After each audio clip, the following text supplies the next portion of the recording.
My name is Madeline Brooks. I was 36 years old, and I lived in Austin, Texas, USA. Before everything happened, I was just an ordinary woman, not a prophet, not a preacher, not someone who believed the world was about to end. I worked as a medical records coordinator, spending my days buried in charts, codes, and silent hallways of a private clinic. I was married, but emotionally alone, and raising 2 children while questioning my own faith in silence. Every night after the house finally grew quiet, I found myself staring at the ceiling, whispering questions I was afraid to ask out loud. Is God still speaking, or have we just stopped listening? From the outside, my life looked stable. A home, a family, a career. But inside, something felt deeply wrong. The world felt heavy. People felt colder. And fear. Fear was everywhere. I remember scrolling through the news late at night. Wars, rumors of wars, disasters, division, hatred growing louder each day. Something in my spirit trembled, even though I tried to ignore it. I wasn't searching for visions. I wasn't praying for signs. But signs were already searching for me. Chapter 1, A Normal Life. Hiding silent spiritual doubts. Every morning, my alarm rang at 5:45 a.m. I would sit on the edge of the bed for a few seconds, breathing slowly, preparing myself to put on the mask the world expected. Wife, mother, professional, strong woman. Inside, I felt empty. I grew up going to church, memorizing verses, singing hymns. But as adulthood arrived, faith became something distant, not rejected, just neglected. Life was busy. Bills didn't wait. Children needed food. Work demanded focus. Still, there was a quiet ache in my soul. Sometimes, while driving to work, I would suddenly feel tears well up for no clear reason. Other times, an unexplainable pressure would grip my chest, as if my spirit was trying to warn me of something my mind couldn't understand. I started having strange thoughts. What if everything we're chasing is about to disappear? What if time is shorter than we think? I never told anyone. At work, I smiled. At home, I cooked dinner. At night, I lay awake. And deep down, I sensed something terrifying and sacred at the same time. My life was calm, but the world was not. Looking back now, I realize the signs didn't begin the day I died. They began quietly, gently, almost mercifully. At first, they were so subtle that I dismissed them as stress, coincidence, or imagination. Life had a way of overwhelming us, and I had learned to rationalize everything. But something inside me was shifting, and no logical explanation could silence it. It started with my sleep.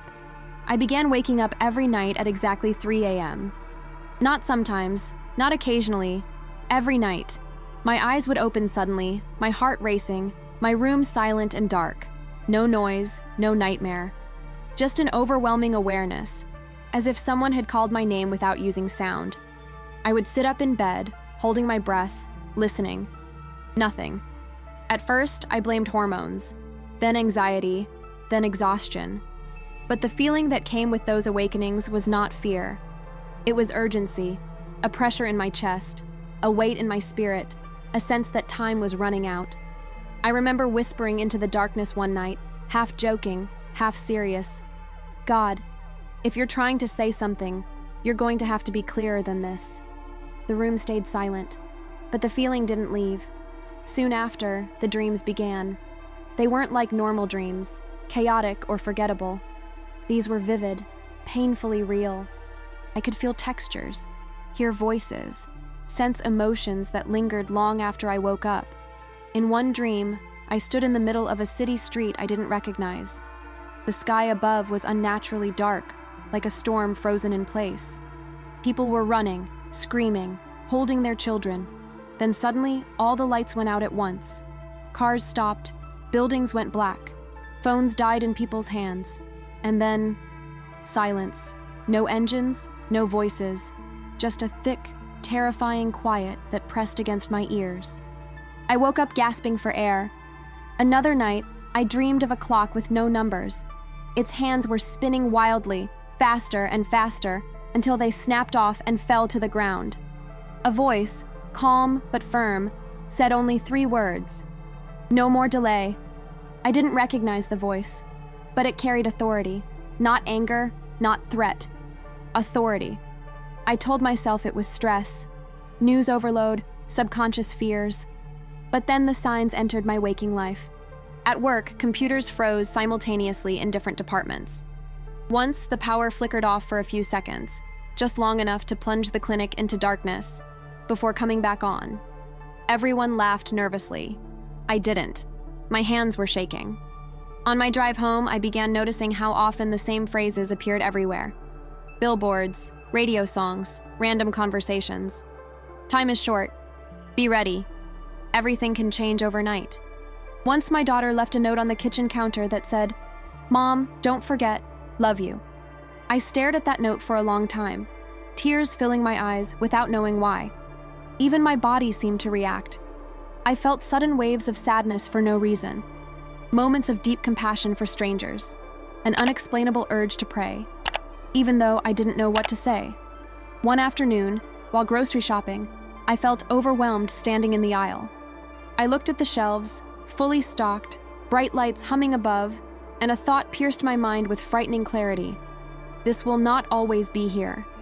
I dropped my basket and walked out, shaking. Still, I ignored it. Because ignoring signs is easier than facing what they might mean.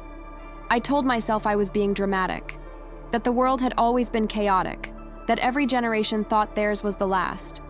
I buried myself deeper into routine. Work, home, sleep, repeat. But the more I resisted, the stronger the signs became.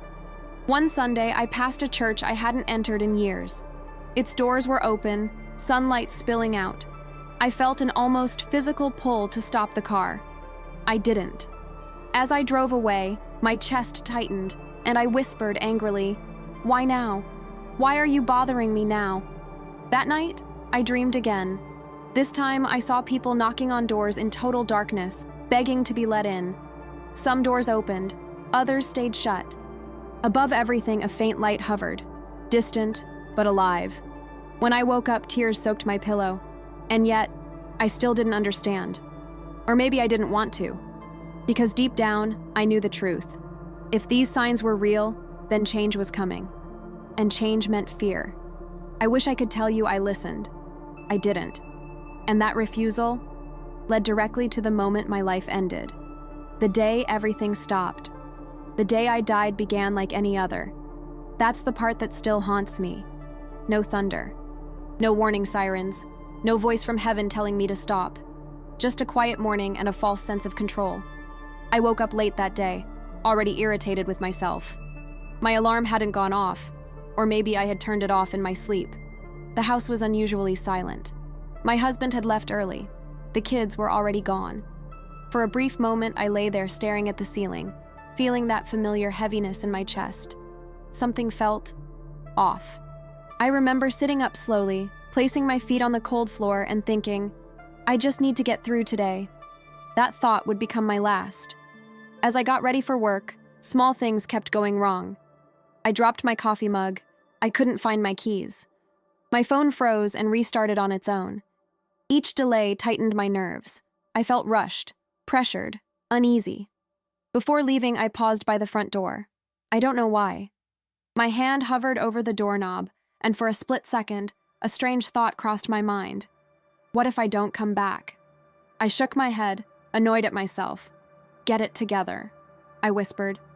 Outside, the sky was clear, too clear, the kind of blue that feels artificial, like a painted backdrop. The air was still, heavy in a way I couldn't explain. Traffic was thicker than usual. Cars packed the highway, people impatient, horns blaring. I tried to focus on the radio, but the signal kept cutting out, dissolving into static. Then, silence. The radio died completely. I tapped the dashboard. Nothing. That's when my chest tightened again, sharper this time. Not pain exactly, more like pressure. Like something invisible was squeezing my lungs. I took a deep breath and told myself I was just anxious. And then everything happened at once.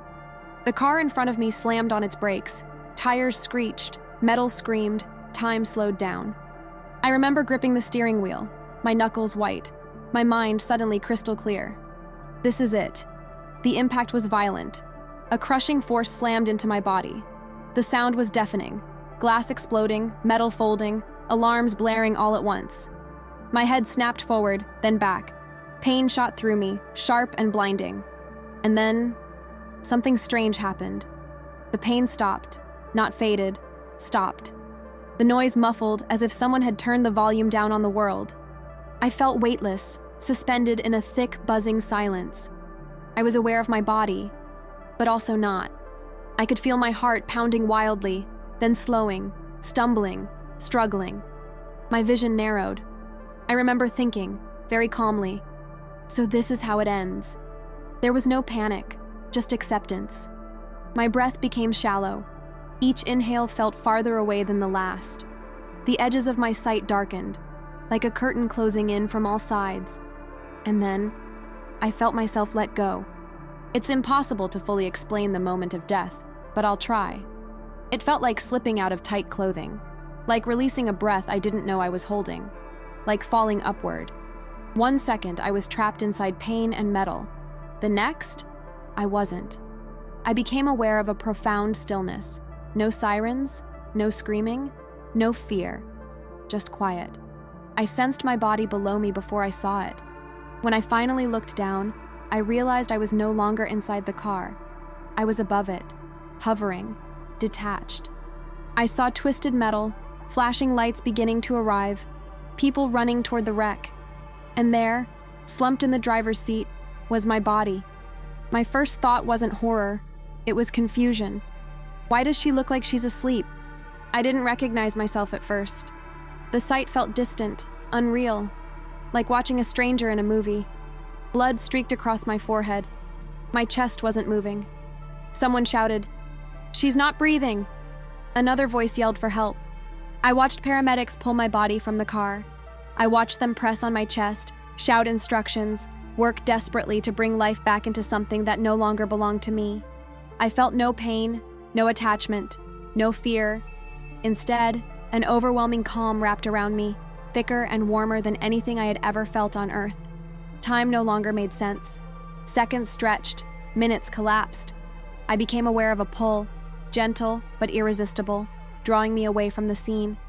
The world below faded, not abruptly, but softly, like mist dissolving under sunlight. As I drifted higher, the chaos disappeared, and with it, every burden I had ever carried. The anxiety, the exhaustion, the guilt, the doubt, all gone. I didn't realize it yet, but I had crossed a boundary. And on the other side, everything was about to change. The sensation of death. Death did not feel like falling into darkness. That was the first surprise. There was no tunnel of terror, no cold void, no panic like I had imagined my entire life. Instead, what I felt was release. The purest form of relief I had ever known. As I drifted away from the wreckage below, the sensation was almost impossible to describe with human language. It was as if gravity no longer applied to me. My awareness expanded, stretching beyond the limits of flesh and bone. I wasn't floating in the air. I was becoming the air. There was no pain. The injuries that had shattered my body seconds earlier simply didn't exist anymore. My memories of suffering faded instantly, like a bad dream dissolving upon waking. I realized something astonishing. Pain belongs to the body, not to the soul. I could still think, still remember, still feel emotion. But those emotions were purified. Fear was gone. Shame was gone. Regret was gone. What remained was clarity. I became aware of sound, not noise, but vibration. A deep, harmonious hum that seemed to exist everywhere at once. It wasn't coming from any direction.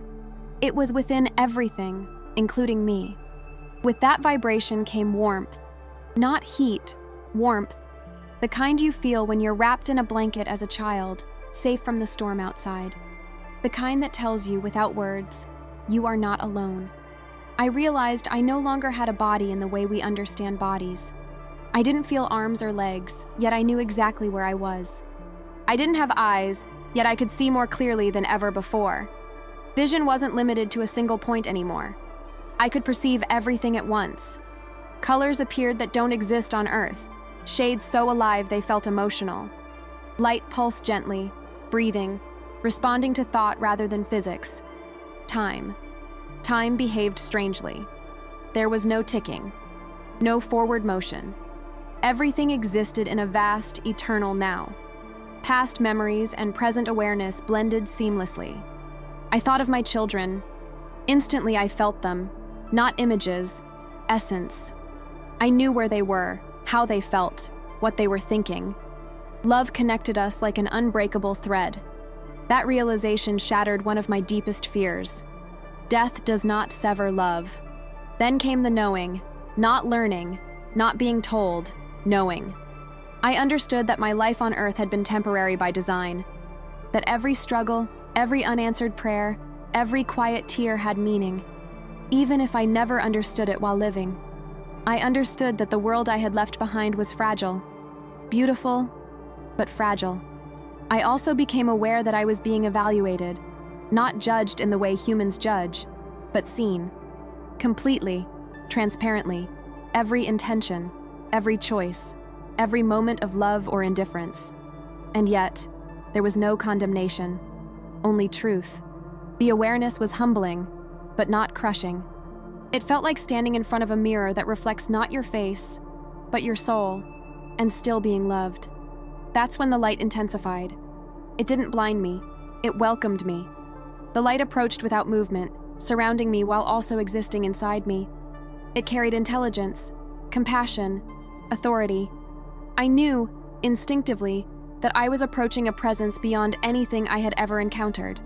My awareness sharpened, my emotions deepened. A single thought echoed clearly through my being. You are crossing over. But even as peace washed over me, another sensation emerged. Hesitation. Not fear, responsibility. I sensed that something awaited me, something important, something that would change not only me, but others. The calm remained, but it was no longer passive. It was purposeful. I felt myself being drawn forward, not by force, but by invitation. The vibration intensified, harmonizing into something that felt like music without sound. And deep within that light, I sensed a presence waiting. A presence filled with love so powerful it carried weight. I didn't see a face yet. I didn't hear a voice yet. But my soul recognized him instantly, before I could speak, or think, or question anything. The light opened, and I understood that I was about to encounter the one who had been calling me all along. Outside the body, absolute peace. If I had to choose one word to describe what came next, it would be peace. Not the fragile peace we chase on earth, not the temporary calm between crises, but a peace so complete it felt alive. As I moved fully beyond the physical world, I became aware that I was no longer leaving something behind. I was arriving somewhere familiar. That realization stunned me. It felt like returning home after a very long journey, only to realize I had forgotten where home truly was. There was no border, no gate, no dramatic crossing. One moment I was aware of light and vibration, and the next I was immersed in it. The space around me was vast, yet intimate. Endless, yet personal. It didn't feel empty. It felt intentional. Every part of it pulsed with meaning. I became aware that I was fully outside my body now. And yet, I had never felt more whole. On Earth, my thoughts had always been noisy. Doubts competing with fears, memories colliding with responsibilities. Here, my mind was silent, but not blank. It was focused, clear, expanded. I could think a single thought and experience it completely, instantly. When I thought of love, it surrounded me. When I thought of truth, it revealed itself. When I thought of God, the light responded. There was no separation between thought and experience. That's when I noticed something extraordinary. I wasn't alone. I didn't see crowds or figures at first. Instead, I sensed presences, distinct, aware, intelligent. Each carried a unique essence, yet all existed in harmony. There was no competition, no hierarchy driven by ego, only order, only purpose, only unity. I understood that these were souls, not strangers, but not people I recognized either. Some felt ancient, others felt newly awakened. All radiated peace, and not one of them was lost. Communication didn't happen through words. It happened through knowing. When a presence acknowledged me, I instantly understood their intention. You are safe. You are seen. You are loved. Those messages didn't echo externally. They resonated within me. I realized something that shattered another earthly belief. Heaven is not boring. It is not passive. It is not static. It is intensely alive. The peace didn't numb awareness. It heightened it. I felt more myself than I ever had in my physical life. All the false layers fell away. What remained was my true essence, untouched by trauma, fear, or disappointment. I remembered moments from my life, not as painful regrets, but as lessons. I could see how small decisions had created ripples, how words spoken in kindness mattered more than I ever knew. And yet, there was no dwelling on failure, only understanding. Time, as I had known it, did not exist, but progression did. A gentle forward movement, like being carried by a current that knew exactly where it was going. The light around me grew warmer, brighter, not harsher, but more defined. It was then that I felt something unlike anything before, a presence approaching. Everything within me responded instantly. Reverence, recognition, love, not fear, never fear. The peace intensified, but so did awe. I felt smaller and greater at the same time, humbled, yet completely accepted. I realized I was about to meet someone. Before I could form a thought, my awareness was gently drawn forward. The light condensed, becoming more focused, more intentional. It felt like standing before the center of all meaning. I wanted to speak. I wanted to ask questions. But no words came, not because I was silenced, but because language suddenly felt unnecessary. I understood that I was known completely. Every prayer I never finished, every tear I cried alone, every doubt I carried quietly. Nothing was hidden, and still, I was loved. That realization broke me open in the most beautiful way. If I had been able to cry, I would have. Instead, I felt gratitude so intense it felt like worship. I realized that everything I had ever searched for on earth, validation, peace, purpose, love, existed fully here. And yet, I sensed that I was not meant to stay. Not yet. That awareness stirred something within the peace. Not disturbance, but direction. A sense that what I was experiencing was not only a gift, but preparation. Something was about to be revealed. Something urgent. Something meant not just for me, but for the world I had left behind. The light ahead of me shifted, and then I heard a voice. The encounter with Jesus. The voice didn't come from a direction. It came from everywhere, and from within me. It wasn't loud, it wasn't dramatic, but it carried an authority so absolute that my entire being responded instantly. I didn't need to ask who it was. I knew. The moment his presence fully revealed itself, the light around me shifted. Not brighter, but deeper. Like moving from sunlight into the heart of a flame that does not burn. I became aware of him not as a shape at first, but as love with consciousness. Love that sees. Love that knows. Love that remembers who you were before the world wounded you. When I finally perceived him clearly, my awareness nearly collapsed under the weight of recognition. Jesus. Not the distant image I had seen in paintings. Not the softened figure from childhood stories. This was holiness wrapped in compassion. His presence carried unimaginable power, the kind that holds galaxies together, yet it was restrained by gentleness. He did not tower over me. He did not intimidate me. He approached me, and with every movement I felt more exposed than I had ever been, and more accepted than I thought possible. I wanted to fall to my knees, but there were no knees, so my soul bowed instead. I felt his gaze rest upon me. When his eyes met mine, something inside me shattered. Not painfully, but completely. I was seen. Every lie I told myself, every fear I hid behind productivity, every prayer I abandoned halfway through. Nothing was hidden. And yet, he smiled. That smile alone healed wounds I didn't even know I carried. My daughter, he said, not with sound, but with meaning. The words filled me with warmth so intense it felt like life itself flowing through me. I tried to speak. I tried to apologize. I tried to explain all the reasons I hadn't listened, hadn't trusted, hadn't believed deeply enough. but he gently silenced my racing thoughts. You were never abandoned, he conveyed, even when you felt alone. Tears would have streamed down my face if I still had one. He showed me moments from my life, scenes I had forgotten, times when I thought no one saw me. I watched myself sitting alone in my car after work, crying quietly before driving home. I saw nights when I whispered his name without conviction, just desperation. I was there, he said.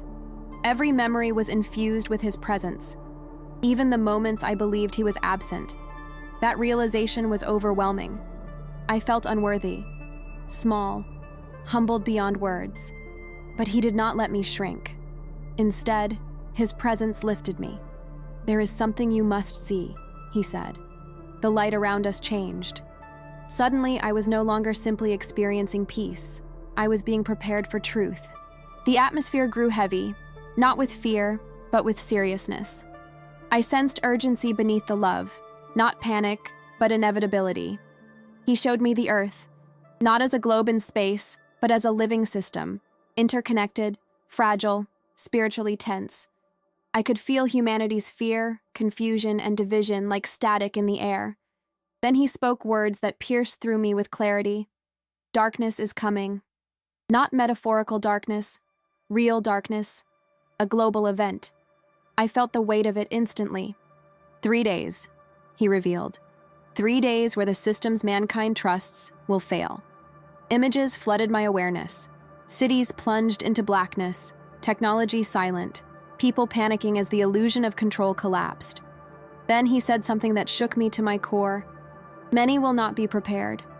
I felt sorrow radiate from him, not judgment, but grief. I wanted to ask questions. I wanted to understand how, when, why. But before I could, he impressed something deeper into my soul. This is not punishment. It is exposure. Exposure of hearts, exposure of faith, exposure of what people truly rely on. I sensed that the coming darkness would reveal more than it destroyed. Then he looked at me again, and I understood why I was there. You must warn them, he said. The weight of that responsibility nearly crushed me. Why me? I felt, though I didn't speak. His answer was simple. Because you will tell the truth without adding fear. I felt unqualified, fragile, human. But he didn't choose me for my strength. He chose me for my honesty. Then he revealed something that sent a chill through my awareness.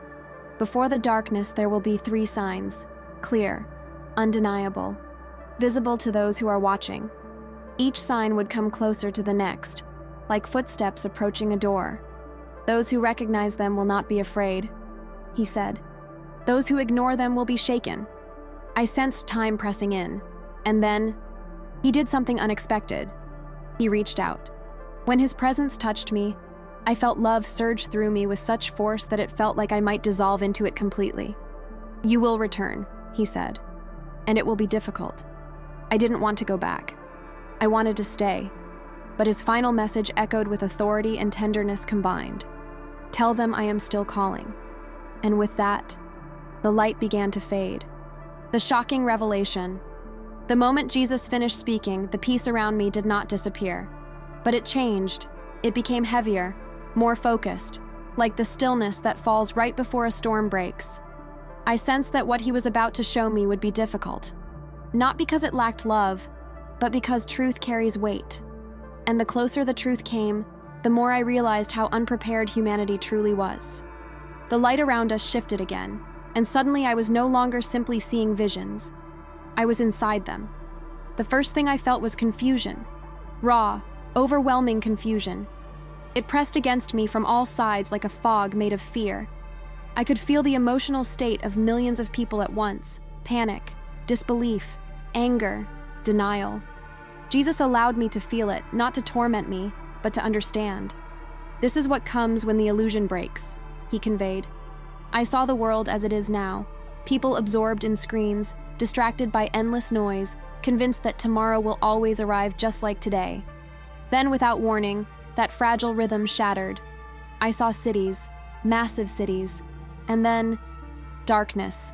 Not gradual, not partial, total.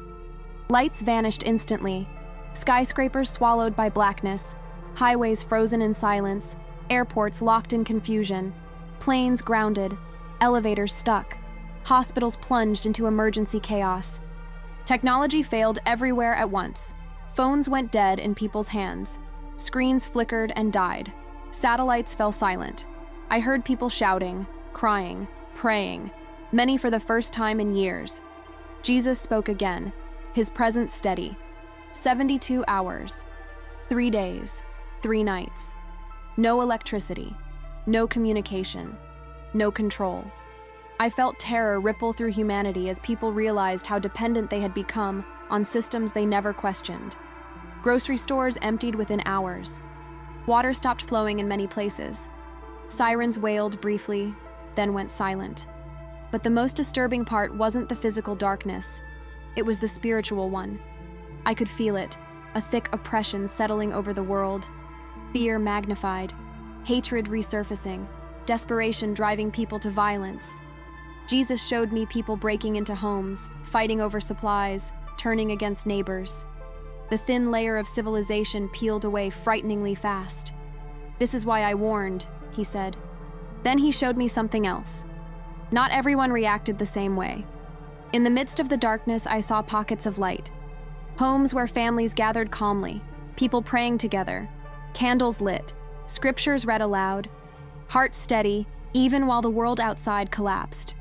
They were not immune to the darkness, but they were not consumed by it. These are the prepared, Jesus revealed, not because they had power, but because they had faith. I felt hope surge through me. Then, the warning intensified. Jesus allowed me to see the loss of life, not as a threat, but as reality, accidents, medical emergencies without support, violence fueled by panic. Millions did not survive those days. I felt the weight of it crush me. I wanted to look away, but Jesus held my awareness steady. "Do not turn from this," he said gently. "They must understand the urgency." Then he said words that pierced through me like fire. "This is not the end of the world. This is the shaking of it." The darkness was not meant to destroy everything. It was meant to reveal, to expose false security, to awaken sleeping souls, to force humanity to confront eternity. Then he showed me what happens after the 3 days. Light returned, but not relief. Survivors emerged changed, some humbled, some hardened, some desperate for answers. And then, the division. Not political, not cultural, spiritual. Those who turned toward God, and those who turned away permanently. Jesus showed me people who mocked the warnings before the darkness, now broken and searching. Others remained defiant, blaming governments, systems, anyone but themselves. "The signs are mercy," he told me. "The darkness is mercy." That shocked me. Mercy? Yes, he conveyed, because mercy warns before judgment. Then he revealed something that made my awareness tremble. The 3 days of darkness are not sudden. They are preceded by signs, clear enough to awaken those willing to see, subtle enough to be ignored by those who refuse. He impressed this truth deeply into me. Those who watch will recognize them. Those who mock will dismiss them. And then he said something that felt like a final echo. "Tell them time is shorter than they think." I felt the urgency burn inside me. This was no longer just a vision. It was a mission. I understood now why I was shown fear, death, loss, not to terrify people, but to wake them up before it was too late. And then Jesus spoke the words that marked the transition into my task. "The first sign has already begun." My awareness jolted. I wanted to ask what it was, how to recognize it, how close we truly were. But the vision began to shift again, and I knew the next revelation would be more specific, more dangerous, more urgent. The first sign before the 3 days of darkness. When Jesus said, "The first sign has already begun," the atmosphere around me shifted instantly. The peace remained, but it was now layered with warning, not fear, awareness. I felt my awareness expand again, as if my soul were being lifted higher, given a broader view of the world I had left behind.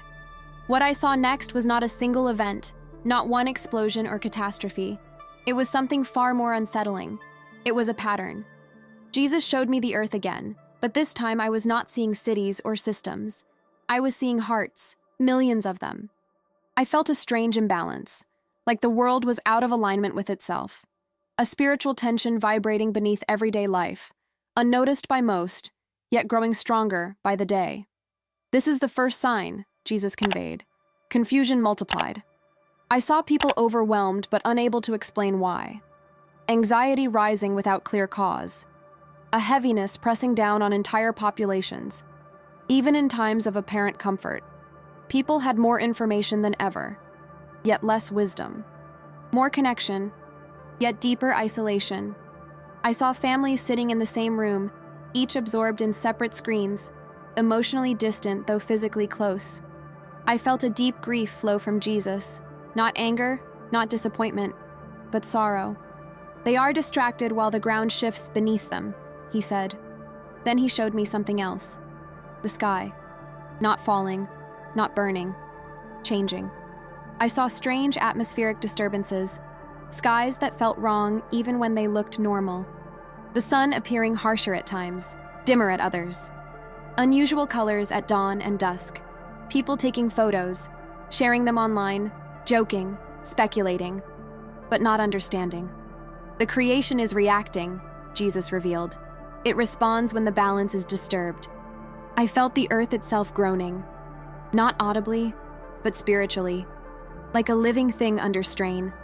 Then he showed me human behavior again. I saw truth becoming offensive, conviction becoming ridicule, faith becoming a joke.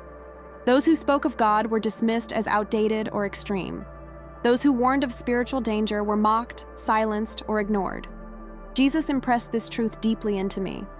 When warning sounds like madness to the masses, the first sign is already active.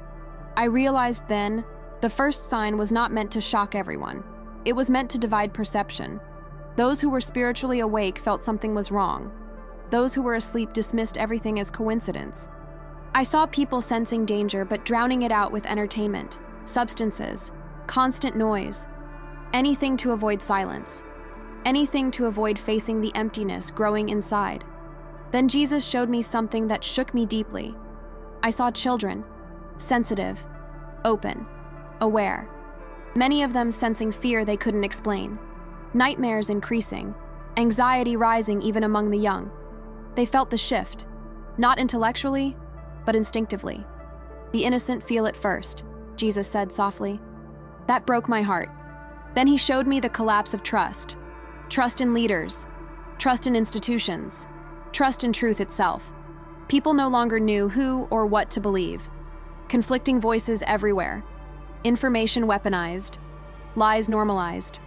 Jesus conveyed something chilling. When truth fractures, darkness finds entry. This first sign was not a single headline or event. It was the normalization of instability, chaos becoming routine, fear becoming background noise, emergency becoming everyday life. I realized then how dangerous this sign truly was, because it lulled people into acceptance instead of preparation. Jesus allowed me to feel the difference between those who recognized the sign and those who didn't.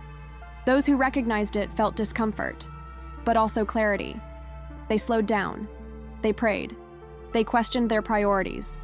They felt drawn back to God, even if they couldn't explain why. Those who ignored it felt irritation, anger, restlessness. They mocked warnings, demanded distractions, blamed others for their inner emptiness. And the gap between them widened every day. The first sign is mercy, Jesus said again. It gives time. But then he added something that sent a tremor through my awareness.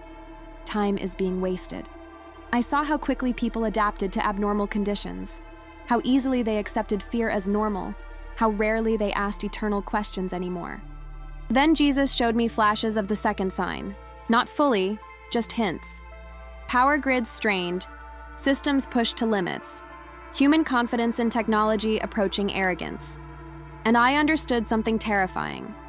The first sign prepares the mind, the second sign shocks the body, the third sign tests the soul. My awareness trembled. I wanted to warn everyone immediately, shake them, tell them to wake up. But Jesus impressed something critical into me. Fear will close hearts. Truth spoken in love will open them. Then he looked at me again. and I felt the weight of my assignment settle fully upon me. "Tell them what you felt," he said. "Tell them what you saw. Tell them the signs are not meant to terrify, but to prepare." I realized then that many watching this message would feel uncomfortable, not because it was false, but because it was true, and truth always demands a response. The vision began to fade again, slowly, deliberately. But the warning remained engraved in my soul. The first sign is already here, and most people are still asleep.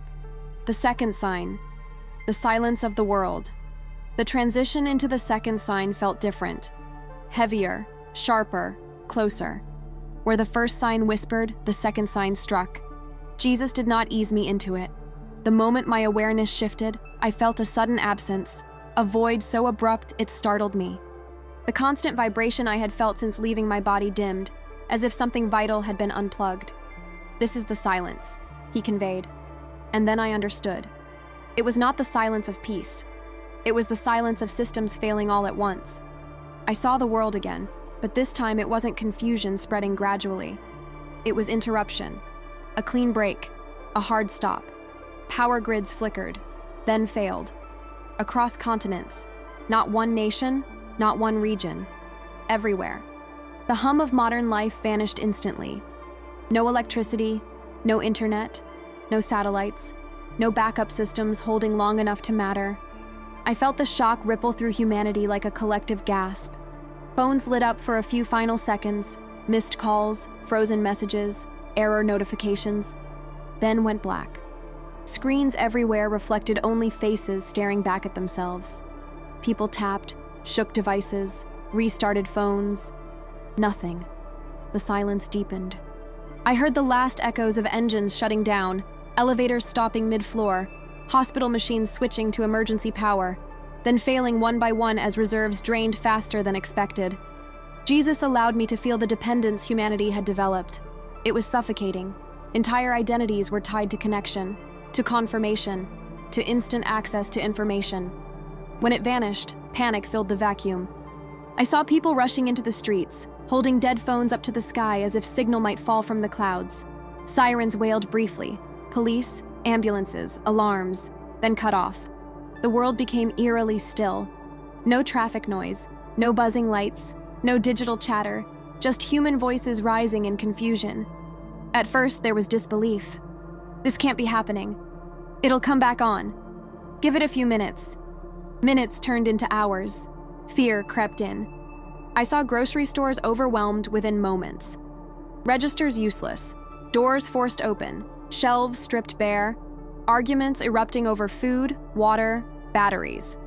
I felt Jesus' sorrow deepen. They trusted the system more than me, he conveyed gently. Then he showed me something that chilled me deeply. Hospitals, doctors and nurses working frantically without access to records, machines failing, medications running out, people pleading for help that could no longer come. Lives lost, not because help didn't exist, but because power was gone. The silence claimed them quietly. Then came the night. With no city lights, darkness fell like a blanket over the world. For many, it was the first time they had ever experienced true darkness. Not dimness, not shadows, but complete absence of light. Panic intensified. I heard screams echoing in neighborhoods, windows breaking, dogs barking endlessly, fires igniting where candles tipped over, uncontrolled without emergency response. Jesus showed me how quickly fear turned into violence. Not everywhere, but enough. I saw neighbors turning on each other, groups forming, rumors spreading like wildfire. No way to verify truth, no authority trusted anymore. This was the second sign, the silence that strips away illusion. Jesus revealed its purpose clearly. The first sign disturbs the spirit. The second sign humbles the flesh. Humanity had believed itself powerful, advanced, untouchable. The silence proved otherwise. Yet, and this mattered deeply, Jesus also showed me another side. Homes where people gathered quietly, families lighting candles together, praying, parents holding children close, speaking calmly, Bibles opened by flashlight, songs whispered in the dark. These homes felt different. The darkness did not consume them. They were prepared, not because they had generators or supplies, but because they had peace. I felt the contrast sharply. Fear screamed in some places, faith whispered in others. Jesus impressed this truth into me. Preparation is not stored in devices. It is stored in the heart. Then he showed me the duration. The silence did not last forever, but it lasted long enough. Long enough to break arrogance. Long enough to expose priorities. Long enough to force stillness. And in that stillness, people were faced with themselves. Some prayed sincerely for the first time. Some cursed God angrily. Some sank into despair. The silence became a mirror. Then Jesus revealed something critical. The second sign arrives suddenly, but it is not random. It follows strain, neglect, arrogance, warnings ignored. I saw how close humanity already was to this edge.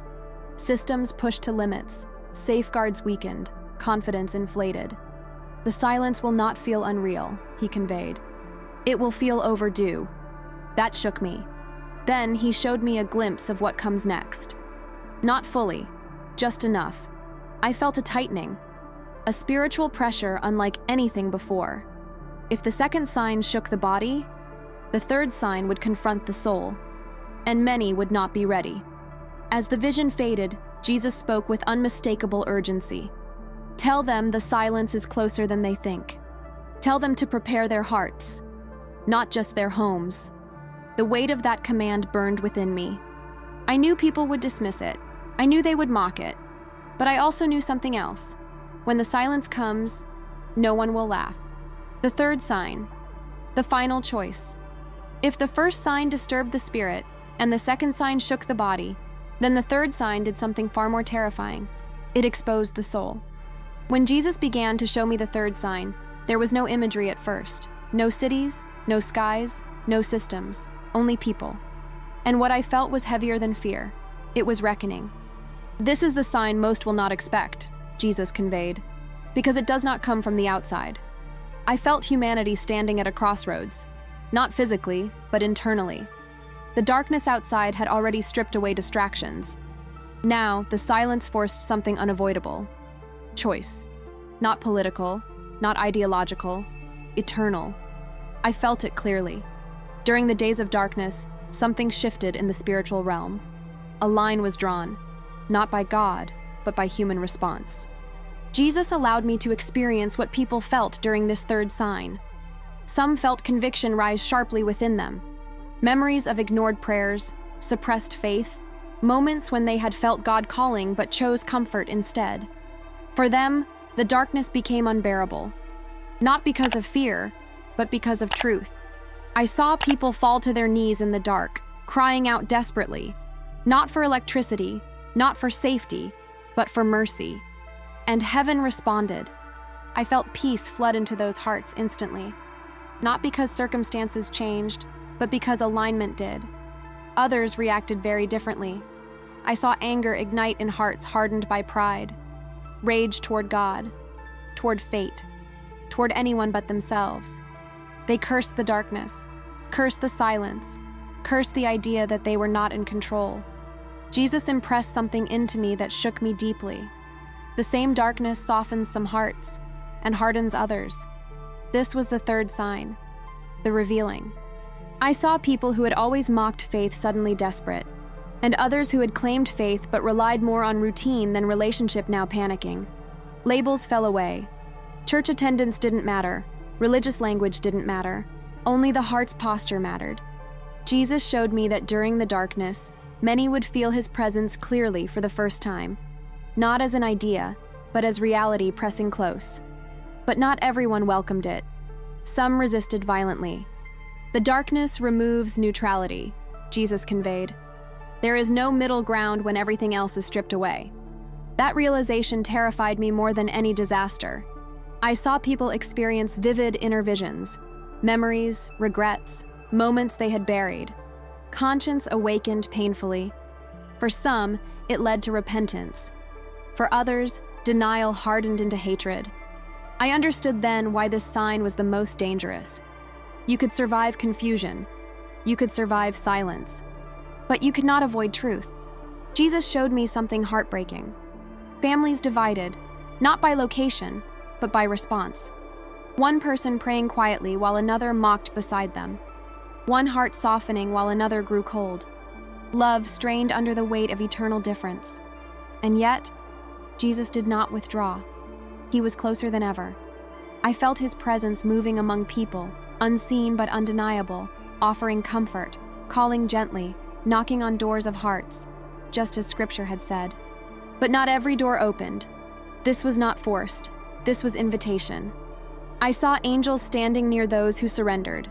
Not dramatic, not frightening, but protective, steady, calm. I felt safety surround them even while chaos raged outside. Then I saw the opposite. People completely alone, not physically, but spiritually. Surrounded by others, yet isolated within themselves. Fear echoing endlessly because there was nothing anchoring them. Jesus conveyed something crucial. Fear is not caused by darkness. Fear is caused by separation. That truth burned into me. I asked, without words, "Is this judgment?" His response was immediate. "No, this is revelation. Judgment comes later. This moment was mercy. The final call before consequences become permanent." I saw people make decisions in the dark that would shape their eternity. Some whispered a single sincere prayer and were changed forever. Others clenched their fists and hardened their hearts, sealing themselves further into isolation. Jesus showed me that the third sign does not end when the lights return. Its effects remain. Those who turned toward him emerged humbled, transformed, hungry for truth. Those who rejected him emerged bitter, fearful, and increasingly hostile to anything spiritual. The division continued long after the darkness lifted. And that, Jesus revealed, was the true aftermath. I felt the urgency explode within me. This was not about surviving 3 days. This was about who you become during them. Jesus looked at me with a depth of love that carried sorrow and hope intertwined. "Tell them," he said. "Tell them the final sign is not in the sky. It is in the heart." Then he said words that echoed like a closing door slowly swinging shut. "Many will say they were never warned." And I knew. That was why I had to return. The return to the body I didn't want to leave. That was the first thing I felt when Jesus told me it was time to return. Not fear, not confusion, resistance. Every part of my being clung to the peace, the clarity, the love that surrounded me. Compared to where I was, the world I had left behind felt unbearably heavy, loud, broken, exhausted. I felt it immediately when the transition began. The light that had surrounded me didn't vanish, but it began to recede, like standing on a shore as the tide slowly pulls back. The warmth remained, but distance crept in. "No," I tried to say, not with words, but with longing. "I don't want to go back." Jesus did not rebuke me. He understood. "You will not remain alone," he conveyed gently. "And what you have seen will not leave you." That was the moment fear finally touched me. Not fear of death, but fear of life. Fear of returning to pain. Fear of being misunderstood. Fear of carrying a message too heavy for human language. The pull intensified. I felt myself moving backward, not falling, but descending. The harmony faded into vibration. The vibration narrowed into awareness. The awareness condensed into sensation. And suddenly, pain. It crashed into me like a tidal wave. My chest burned violently. My lungs screamed for air. Every nerve ignited at once, overwhelming and foreign after the peace I had known. I heard shouting, "Stay with us! Breathe! Come on, breathe!" The voices sounded distorted, distant, as if coming through water. I felt pressure, hands pressing down on my chest, again and again, forcing my body to remember how to live. Pain exploded with every compression. I didn't want it. I wanted to go back. Then came the breath. A sharp, involuntary gasp tore through my body, dragging air violently into lungs that felt like they were on fire. I choked, coughed, convulsed. My eyes flew open. Light stabbed into them, blinding and harsh. Shapes hovered above me, faces strained, urgent, unfamiliar. I was back, and everything felt wrong. The peace was gone. The silence was gone. The clarity was gone. All that remained was weight. I cried out, Not in fear, but in grief. Tears streamed down my face uncontrollably as my body shook. The paramedics exchanged glances, assuming shock, confusion, trauma. They had no idea. I had just left eternity, and now I was trapped inside time again. At the hospital, the physical pain was constant: cracked ribs, bruised organs, a pounding headache that refused to fade. But none of it compared to the spiritual ache. I felt homesick, desperately. No one prepares you for that part. Everyone talks about surviving death. No one talks about surviving the return. I lay in the hospital bed staring at the ceiling, listening to machines beep, nurses whisper, footsteps echo in the hallway. All of it felt unbearably loud, unbearably small. I wanted to scream, "This isn't real." What I saw was real. But I stayed silent.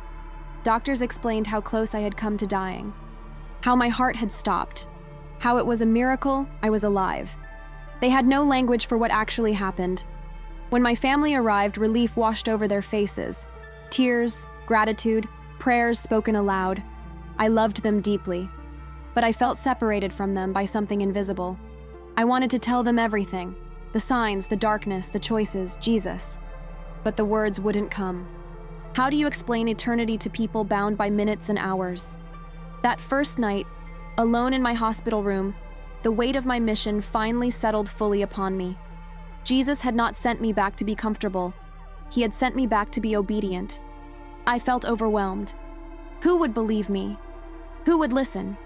Who would dismiss me as delusional, traumatized, unstable? Fear whispered relentlessly. What if I'm mocked? What if I lose relationships? What if I fail?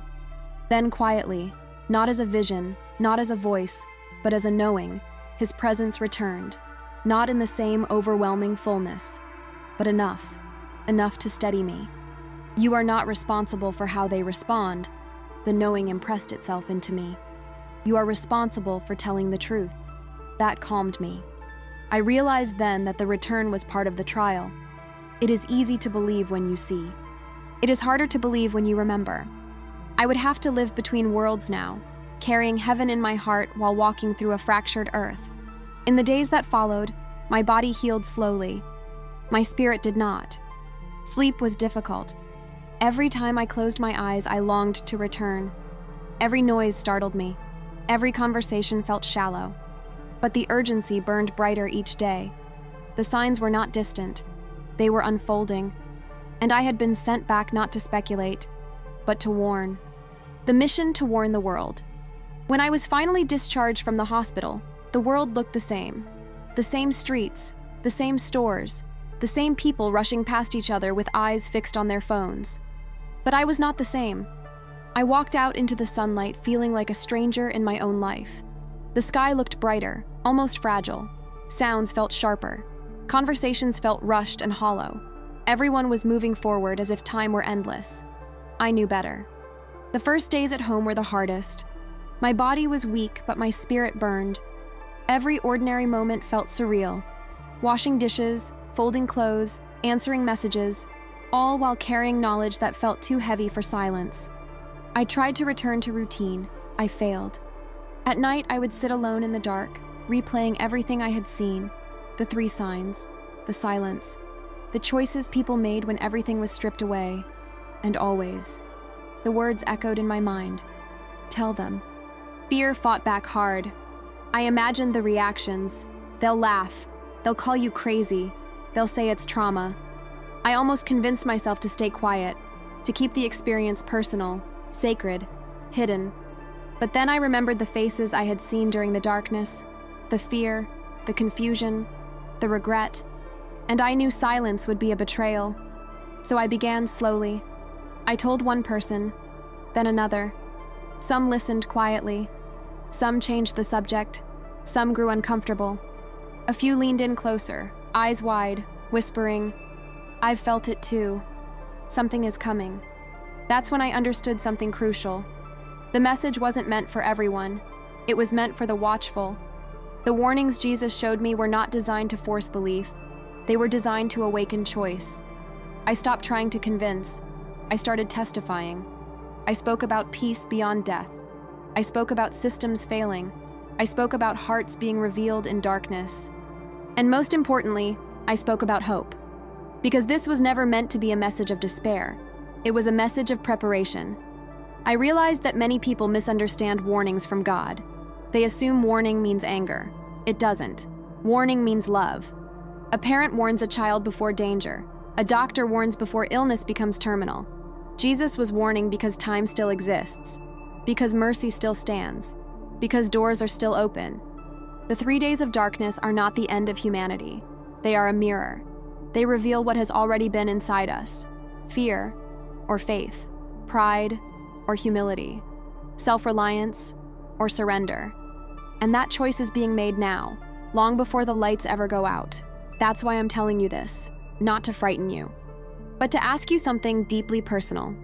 If everything familiar disappeared tomorrow, what would remain in you? Would your heart know where to turn? Would you be anchored or adrift? You don't prepare for what's coming by hoarding supplies alone. You prepare by aligning your heart, by reconnecting with God, by letting go of bitterness, by choosing forgiveness, by choosing truth even when it's uncomfortable. I was sent back with one mission: to remind you that you are not powerless. You are not forgotten. You are not abandoned. And you are not without time. Yet. But time is shorter than it appears. The signs are not hidden anymore. The silence is approaching, and the final choice will confront every soul. So let me ask you, not as a storyteller, not as a narrator, but as someone who has seen what's ahead. Do you feel that something is shifting in the world right now? If the darkness came, would you be ready spiritually, not physically? What would you cry out for when everything else went silent? Write your answer in the comments. Don't scroll past this moment. Engage with it. And if this message stirred something inside you, even discomfort, don't ignore it. That stirring is not fear, it's recognition. And finally, if you believe messages like this need to reach more people before it's too late, subscribe to the channel, share this video with someone you love, leave a comment, even a single word, so this warning can spread. Because when the silence comes, no one will say they were never told, and neither will you.